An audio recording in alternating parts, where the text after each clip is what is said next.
Okay, what you guys are seeing right now is a 1996 3-ton Carrier condenser. My 1996 Carrier air conditioning unit. Right here you can see it. It's a nice air conditioner.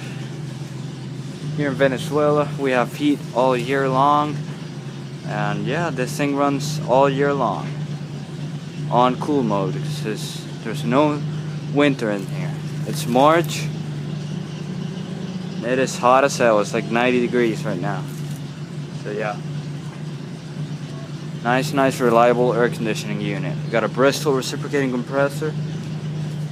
Let me get down. And a GE fan motor, Emerson fan motor. Yeah.